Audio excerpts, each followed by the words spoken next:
Hello दोस्तों, आज हम संविधान के महत्वपूर्ण संशोधन के बारे में चर्चा करेंगे, अर्थात आर्टिकल 368 के बारे में चर्चा करेंगे। संविधान के अनुच्छेद 368 में संशोधन की प्रक्रिया का उल्लेख किया गया है। इसमें संशोधन की 3 विधियों को अपनाया गया है। संविधान में संशोधन की प्रक्रिया दक्षिण अफ्रीका से ली गई है। जैसा कि इसमें कहा गया है कि संशोधन 3 विधियों से अपनाया गया है। पहली है साधारण विधि, दूसरी है संसद में विशेष बहुमत द्वारा और तीसरा है संसद में विशेष बहुमत प्लस राज्य के विधान मंडलों की स्वीकृति से। संशोधन 3 विधियों से किया जा सकता है, जैसे कि हमने देखा अभी कि साधारण विधि द्वारा संशोधन, संसद के विशेष बहुमत द्वारा और संसद के विशेष बहुमत और राज्य के विधान मंडलों की स्वीकृति से संशोधन। नंबर 1 होता है साधारण विधि द्वारा। साधारण विधि द्वारा संसद के साधारण बहुमत द्वारा पारित विधेयक राष्ट्रपति की स्वीकृति मिलने पर कानून बन जाता है। इसके अंतर्गत राष्ट्रपति की पूर्व अनुमति मिलने पर निम्न संशोधित किए जा सकते हैं, जैसे नए राज्यों का निर्माण, राज्य क्षेत्र, सीमा, नाम में परिवर्तन, किसी राज्य के नाम में परिवर्तन करना हो, सीमा में परिवर्तन करना हो तथा राज्य क्षेत्र में यदि परिवर्तन करना हो तो राष्ट्रपति की पूर्व अनुमति ली जाती है और संविधान में प्रथम विधि द्वारा साधारण विधि द्वारा संशोधन कर लिया जाता है। तीसरा, संविधान की नागरिकता संबंधित अनुसूचित क्षेत्रों और जनजातियों की प्रशासन संबंधी तथा केंद्र द्वारा प्रशासित क्षेत्रों की प्रशासन संबंधित व्यवस्थाएं। दूसरा, विशेष बहुमत द्वारा संशोधन। यदि संसद के प्रत्येक सदन द्वारा कुल सदस्यों का बहुमत तथा उपस्थित और मतदान में भाग लेने वाले सदस्यों के 2/3 मतों से विधेयक यदि पारित हो जाता है तो राष्ट्रपति की स्वीकृति मिलने ही वह संशोधन संविधान का अंग बन जाता है। न्यायपालिका तथा राज्यों के अधिकार तथा शक्तियों जैसी कुछ विशिष्ट बातों को छोड़कर संविधान की अन्य सभी व्यवस्थाओं में इसी प्रकार की प्रक्रिया का संशोधन किया जाता है। नंबर 3 है संसद में विशेष बहुमत और राज्यों के विधान मंडलों की स्वीकृति से संशोधन।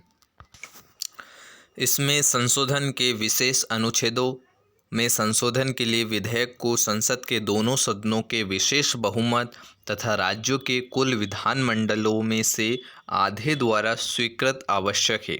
इसके द्वारा किए जाने वाले संशोधन के प्रमुख विषय इस प्रकार है, जैसे राष्ट्रपति का निर्वाचन, जो कि अनुच्छेद 54 में वर्णित किया गया है, राष्ट्रपति निर्वाचन कार्य पद्धति, जो कि अनुच्छेद 55 में है, संघ की कार्यपालिका शक्ति का विस्तार, राज्य की कार्यपालिका शक्ति का विस्तार और केंद्र शासित क्षेत्रों के लिए उच्च न्यायालय, संघीय न्यायपालिका, राज्यों के उच्च न्यायालय, संघ एवं राज्यों में विधायी संबंध, 7वीं अनुसूची का कोई विषय, संसद में राज्यों का प्रतिनिधित्व तथा संविधान संशोधन की प्रक्रिया से संबंधित उपबंध। इन सभी चीज़ों में राष्ट्रपति द्वारा संविधान के दोनों सदनों तथा राज्य के विधान मंडलों दोनों की स्वीकृति लेना आवश्यक है। संविधान संशोधन। पहला संविधान संशोधन 1951 में हुआ था। इसके अंतर्गत 9वीं अनुसूची को शामिल किया गया। यह संशोधन संविधान के 19वें अनुच्छेद में दिए गए किसी भी व्यापार, कारोबार पर बोलने या अभिव्यक्ति की स्वतंत्रता के अधिकार के प्रति प्रतिबंध के कई नए आधार प्रदान करता है। अर्थात अनुच्छेद 19 में जो दिए गए स्वतंत्रता है उसका यह आधार प्रदान करता है। पहला संविधान संशोधन, जिसमें अपन ने देखा कि 9वीं अनुसूची जोड़ी गई। अब आता है 7वां संविधान संशोधन, जो कि 1956 में जोड़ा गया। इसमें राज्यों का पुनर्गठन किया गया, जिसमें 14 राज्य तथा 6 केंद्र शासित प्रदेश का गठन किया गया। तो आपसे पूछ सकते हैं कि 7वां संविधान संशोधन में किसका वर्णन किया गया। तो राज्यों का पुनर्गठन तथा 6 केंद्र शासित प्रदेश व 14 राज्यों का गठन किया गया। अब आता है 13वां संविधान संशोधन जो कि 1962 में हुआ था। इसमें नागालैंड को राज्य बनाया गया। तो आपसे पूछ सकते हैं कि नागालैंड को किस संविधान संशोधन के माध्यम से राज्य बनाया गया। तो 13वां संविधान संशोधन 1962 को नागालैंड को राज्य बनाया गया। अगला है 14वां संविधान संशोधन जो कि 1962 में हुआ था। पहली अनुसूची में पुडुचेरी को शामिल किया गया। आपसे पूछ सकते हैं कि पुडुचेरी को किस संविधान संशोधन के द्वारा शामिल किया गया है। तो 14वां संविधान संशोधन 1962 को पुडुचेरी को संविधान में शामिल किया गया। अब आता है 18वां संविधान संशोधन जो कि 1969 को किया गया था, जिसमें पंजाब राज्य का पुनर्गठन किया गया और पंजाब, हरियाणा और हिमाचल प्रदेश को अलग किया गया। तो दोस्तों आपसे पूछ सकते हैं कि पंजाब राज्य का पुनर्गठन किस संविधान संशोधन के द्वारा किया गया। तो 18वां संविधान संशोधन 1969 को पंजाब राज्य का पुनर्गठन किया गया तथा पंजाब, हरियाणा और हिमाचल प्रदेश राज्य को अलग अलग कर दिया गया। अब आते हैं 24वां संविधान संशोधन 1971। तो 24वां संविधान संशोधन 1971 को हुआ जिसमें गोलकनाथ समिति, जिसमें 11 जज थे, मामले में सुप्रीम कोर्ट ने दिए गए फैसले की वजह से पैदा हुई परिस्थिति के संदर्भ में यह संशोधन पारित किया।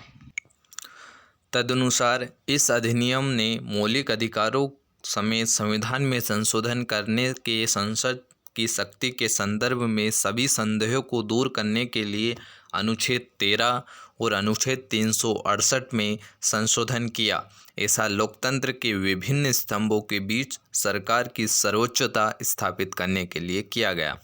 इसमें दोस्तों जैसे जिक्र किया गया गोलकनाथ समिति का, तो गोलकनाथ समिति जिसमें 11 जज थे, यह संविधान में वर्णित मूल अधिकारों के संबंध में सही और उनमें संशोधन करने के संबंध में गठित की गई थी, जिसमें इस समिति ने अपना विषय दिया कि संविधान के मूल अधिकार में किसी भी प्रकार का संशोधन नहीं किया जाएगा।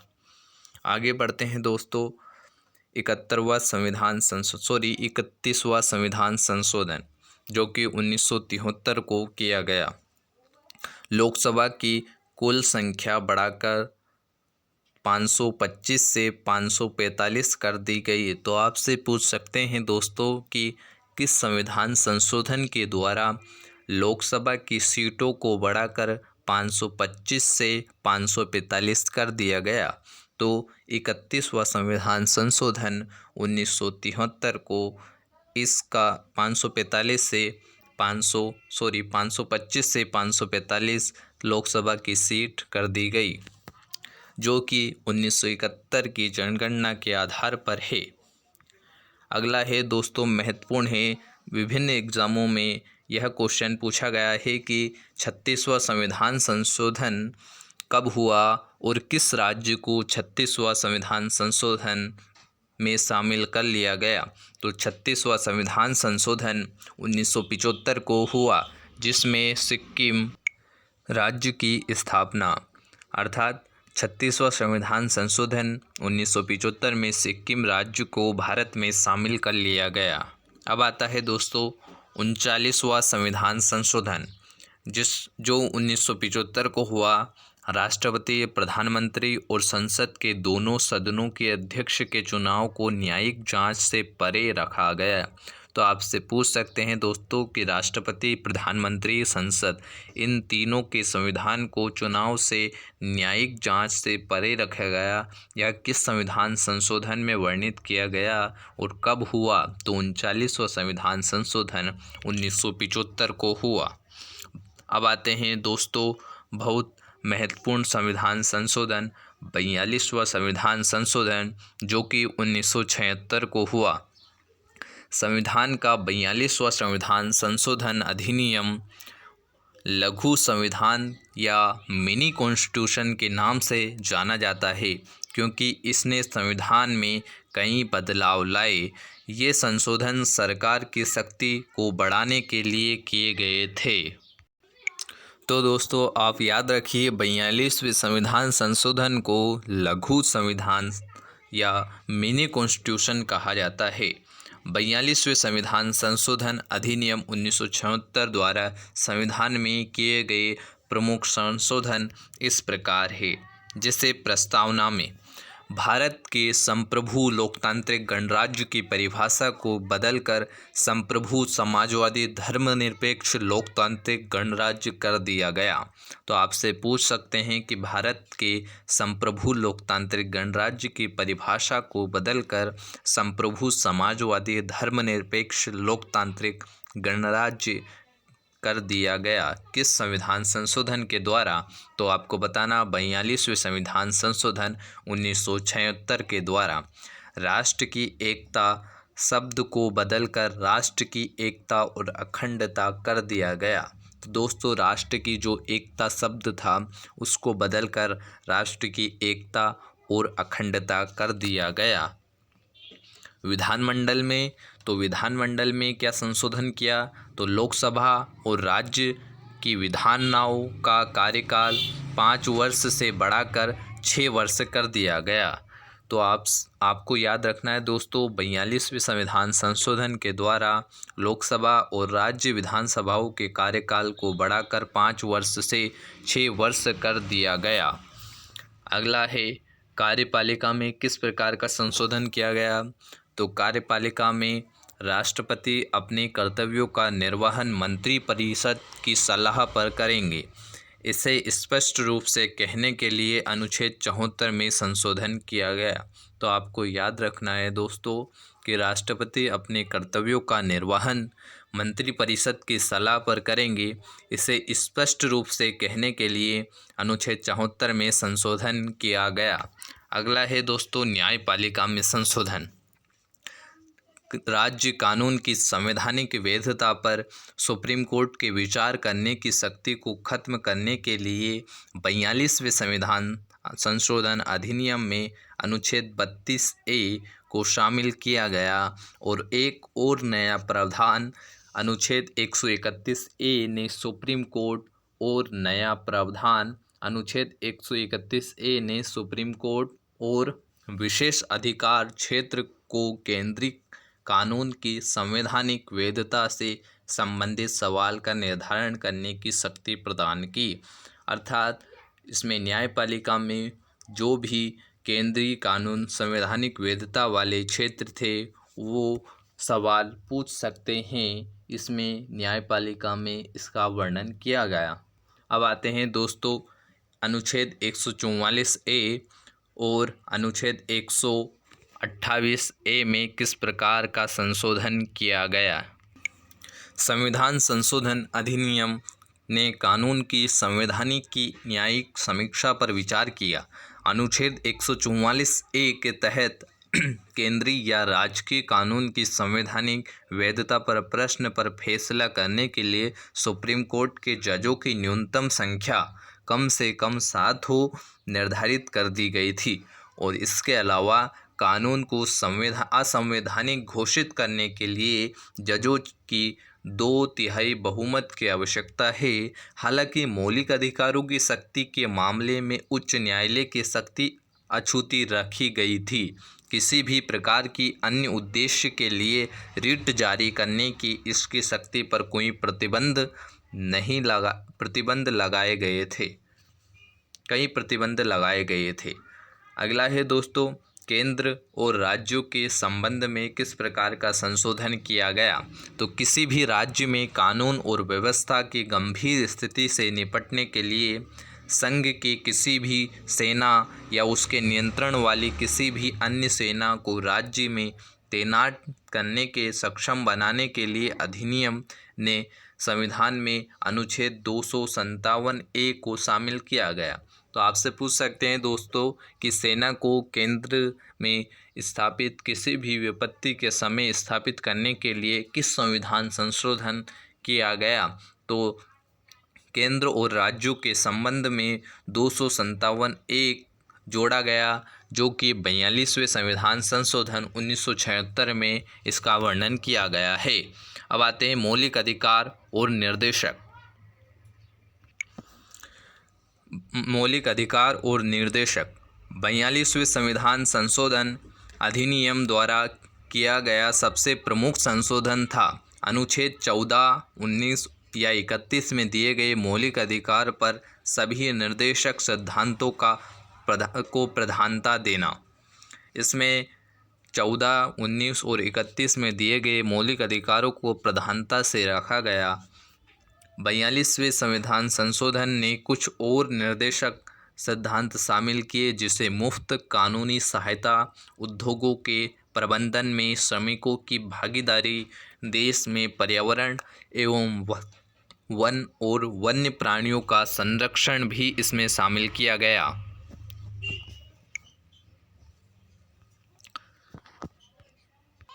तो दोस्तों आपको याद रखना है कि मौलिक अधिकार के संबंध में 14, 19 और 31 में दिए गए मौलिक अधिकारों को विशेष प्रधानता दी गई तथा मुफ्त कानूनी सहायता और उद्योगों के प्रबंधन में श्रमिकों की भागीदारी तथा देश में पर्यावरण और वन क्षेत्रों की प्रधानता दी गई। अब आते हैं मौलिक कर्तव्य में किस प्रकार का संविधान संशोधन किया गया। तो 42वें संविधान संशोधन अधिनियम ने एक नए भाग, जिसे संविधान का कर्तव्य या मौलिक कर्तव्य कहा गया है, जो कि अनुच्छेद 51A को शामिल किया, जिसमें नागरिकों के मौलिक कर्तव्यों की बात की गई है। तो आपको याद रखना है दोस्तों, मौलिक कर्तव्य 42वें संविधान संशोधन 1976 के द्वारा जोड़ा गया, जो कि स्वर्ण सिंह समिति की सिफारिश पर जोड़ा गया था। अब आते हैं दोस्तों आपातकाल। आपातकाल से संबंधित किस प्रकार के संशोधन संविधान में किए गए, जो कि 42वें संविधान संशोधन 1976 के द्वारा किए गए। 42वें संविधान संशोधन अधिनियम से पहले राष्ट्रपति अनुच्छेद 252 के तहत पूरे देश में आपातकाल की घोषणा कर सकते थे, लेकिन देश के सिर्फ एक हिस्से में नहीं। यह अधिनियम राष्ट्रपति को देश के किसी भी हिस्से में आपातकाल लगाने का अधिकार देता है। तो दोस्तों इस संविधान संशोधन में आपातकाल में राष्ट्रपति, पहले यह रहता था कि राष्ट्रपति केवल एक हिस्से में आपातकाल नहीं लगा सकते थे। अब इस 42वें संविधान संशोधन 1976 में राष्ट्रपति को यह अधिकार दिया गया कि वह किसी भी हिस्से में आपातकाल लगा सकते हैं। अब आते हैं दोस्तों 44वां संविधान संशोधन 1978। यह भी महत्वपूर्ण है। लोकसभा और राज्य विधानसभाओं का कार्यकाल 6 वर्ष से कम कर 5 वर्ष तक कर दिया गया। दोस्तों हमने 42वें संविधान संशोधन 1976 में पढ़ा था कि लोकसभा तथा विधानसभाओं का कार्यकाल 6 वर्ष कर दिया गया था, लेकिन 44वें संविधान संशोधन 1978 को पुनः वह 6 वर्ष से कम कर 5 वर्ष तक उनका कार्यकाल कर दिया गया। सामान्य कार्यकाल, जिसे 42वें संविधान संशोधन के तहत आपातकाल के दौरान बढ़ाया गया था ताकि कुछ राजनीतिक उद्देश्यों को प्राप्त किया जा सके, लेकिन संविधान के 44वें संविधान संशोधन के द्वारा संपत्ति का अधिकार मौलिक अधिकार नहीं बल्कि सिर्फ कानूनी अधिकार कर दिया गया। तो दोस्तों आप इस बात को याद रखिए कि 44वां संविधान संशोधन 1978 को यह किया गया कि जो संपत्ति का अधिकार पहले मूल अधिकार था उसे हटाकर 300 का में रख दिया गया, जो सिर्फ कानूनी अधिकार माना गया। तो आप इस बात को याद रखें। इस अधिनियम की एक और महत्वपूर्ण विशेषता यह है कि आगे की जाने वाली किसी भी आपातकाल की घोषणा राष्ट्रपति मंत्रिमंडल द्वारा लिखित में लिए जाने वाले सलाह को प्राप्त करने के बाद ही करेंगे।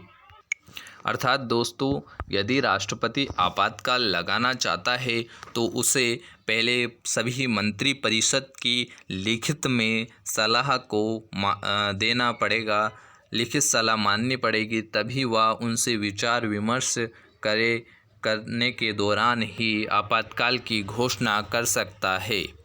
मंत्रिमंडल से विचार विमर्श किए बिना प्रधानमंत्री द्वारा दी गई सलाह के आधार पर राष्ट्रपति आपातकाल की घोषणा नहीं करेंगे। यह संविधान के 44वें संविधान संशोधन 1978 में वर्णित किया गया। इसके अलावा घोषणा के 1 महीने के भीतर संसद के दोनों सदनों में 2/3 बहुमत द्वारा अपनाया जाएगा। इसका भी संविधान में 44वें संविधान संशोधन 1978 में इसका वर्णन किया गया। अर्थात इसमें कहा गया है कि 1 महीने के अंदर दोनों सदनों में लगभग 2/3 बहुमत मिलना चाहिए। बहुमत के द्वारा ही आपातकाल लगाया जा सकता है। अब आते हैं दोस्तों 52वां संविधान संशोधन 1985। यह भी महत्वपूर्ण है। आपसे पूछा जाता है कि 10वीं अनुसूची को किस संविधान संशोधन के माध्यम से जोड़ा गया। तो आपको याद होना चाहिए कि 52वां संविधान संशोधन 1985 को 10वीं अनुसूची अर्थात दल बदल कानून को जोड़ा गया, जिसमें उल्लंघन के आधार पर अयोग्य घोषित करने का प्रावधान है।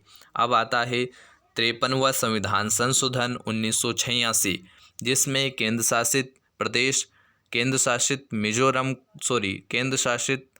मिजोरम को राज्य का दर्जा दिया गया। तो दोस्तों, पहले यह मिजोरम केंद्र शासित प्रदेश था, जिसे बाद में एक राज्य का दर्जा दिया गया। तो आपको याद होना चाहिए, आपसे पूछा जा सकता है कि किस संविधान संशोधन के द्वारा मिजोरम को राज्य का दर्जा दिया गया। तो आपको याद होना चाहिए कि 53वां संविधान संशोधन, जो कि 1986 को हुआ था, जिसमें मिजोरम को भारत का अंग बना लिया गया।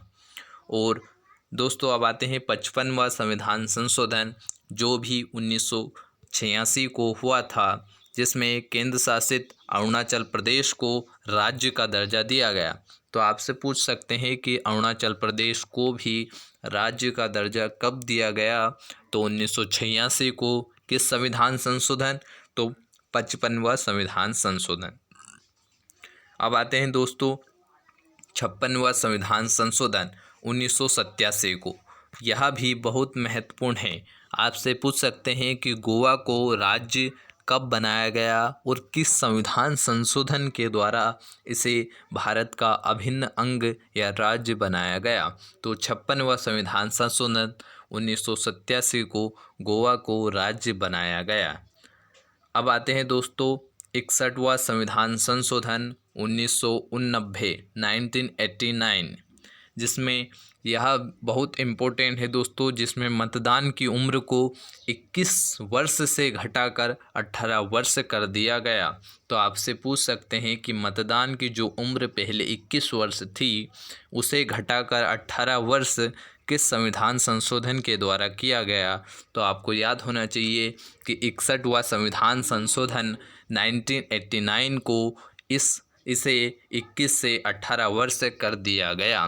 अब आते हैं दोस्तों 71वां संविधान संशोधन 1992, जिसमें कोंकणी, मणिपुरी और नेपाली भाषा को 8वीं अनुसूची में शामिल किया गया। आपको आना चाहिए दोस्तों कि संविधान में कितनी भाषाएं हैं, तो 22 भाषाएं हैं। पहले 14 भाषाएं थी, फिर 1 जोड़ी गई, फिर 3 जोड़ी गई, फिर 4 भाषाएं जोड़ी गई। तो जो 3 भाषाएं जोड़ी गई थी, 71वां संविधान संशोधन 1992 में कोंकणी, मणिपुरी और नेपाली भाषा को 8वीं अनुसूची में जोड़ा गया। अब आते हैं दोस्तों 73वां संविधान संशोधन 1992 में। 73वां संविधान संशोधन 1992, 73वां संविधान संशोधन अधिनियम ने संविधान के भाग 9 और अनुसूची 11 को शामिल किया और ग्रामीण स्थानीय प्रशासन पंचायत की व्यवस्था लागू की। तो आपसे पूछ सकते हैं दोस्तों, संविधान की 9वीं तथा 11वीं अनुसूची को किस संविधान संशोधन के द्वारा शामिल किया गया? तो आपको याद होना चाहिए कि 73वां संविधान संशोधन 1992 के द्वारा 9वीं और 11वीं अनुसूची को संविधान में शामिल किया गया। अब आते हैं दोस्तों 74वां संविधान संशोधन, जो कि 1992 में हुआ था। इसमें 9वीं ए तथा अनुसूची 12 को शामिल किया गया। तो आपसे पूछ सकते हैं दोस्तों कि 9वीं अनुसूची ए तथा 12वीं अनुसूची को किस संविधान संशोधन के द्वारा शामिल किया गया? तो 74वां संविधान संशोधन 1992 में इसे शामिल किया गया, जिसमें शहरी स्थानीय प्रशासन अर्थात नगर पालिकाओं की व्यवस्था की गई है। अब आते हैं दोस्तों 86वां संविधान संशोधन 2002। यह एक नए अनुच्छेद 21A को शामिल करता है, जिसमें राज्य कानून द्वारा निर्धारित तरीके से 6 से 14 वर्ष के सभी बच्चों को मुफ्त तथा अनिवार्य शिक्षा प्रदान करने का प्रावधान है। तो दोस्तों यह भी बहुत महत्वपूर्ण है। आपको याद रखना है कि संविधान में किस संशोधन के माध्यम से 6 से 14 वर्ष के बच्चों को अनिवार्यतः शिक्षा उपलब्ध कराने का प्रावधान रखा गया। तो यह 86वां संविधान संशोधन 2002 में इसका वर्णन किया गया है। अब आते हैं दोस्तों 91वां संविधान संशोधन 2003। तो यह अनुच्छेद कहता है कि मंत्रिमंडल में प्रधानमंत्री समेत मंत्रियों की कुल संख्या लोकसभा के कुल सदस्यों के 15% से अधिक नहीं होगी। यह अनुच्छेद कहता है कि मंत्रिमंडल में प्रधानमंत्री समेत मंत्रियों की कुल संख्या लोकसभा के कुल सदस्यों के 15% से अधिक नहीं होगी। अब आते हैं दोस्तों 92वां संविधान संशोधन 92 संविधान संशोधन 2003। यह अनुच्छेद संविधान की 8वीं अनुसूची में 4 नई भाषाओं जो बोडो, डोंगरी, मैथिली, संथाली को शामिल करने का प्रावधान दिया गया है। तो आपसे पूछ सकते हैं दोस्तों कि संविधान में शामिल की जाने वाली अंतिम 4 भाषाओं को बताइए तथा वह किस संविधान संशोधन के द्वारा जोड़ी गई? तो 92 संविधान संशोधन 2003 में 8वीं अनुसूची में 4 नई भाषाएं बोडो, डोंगरी, मैथिली व संताली को शामिल किया गया। अब आते हैं दोस्तों 94 संविधान संशोधन 2006। यह अनुच्छेद कहता है कि संविधान के अनुच्छेद 164 की उपधारा में प्रावधान में बिहार शब्द के लिए छत्तीसगढ़, झारखंड शब्दों को प्रतिस्थापित किया जाएगा। अर्थात दोस्तों बिहार से नए शब्द छत्तीसगढ़ व झारखंड शब्दों को प्रतिस्थापित किया जाएगा। इस प्रकार दोस्तों हमने आज संविधान के सभी महत्वपूर्ण संशोधन के बारे में पढ़ा। आप निश्चित ही इस बात से परिचित होंगे कि आपको यह संविधान संशोधन बहुत महत्वपूर्ण लगा और आने वाली विभिन्न एग्ज़ामों में यह बहुत महत्वपूर्ण ही है। धन्यवाद दोस्तों।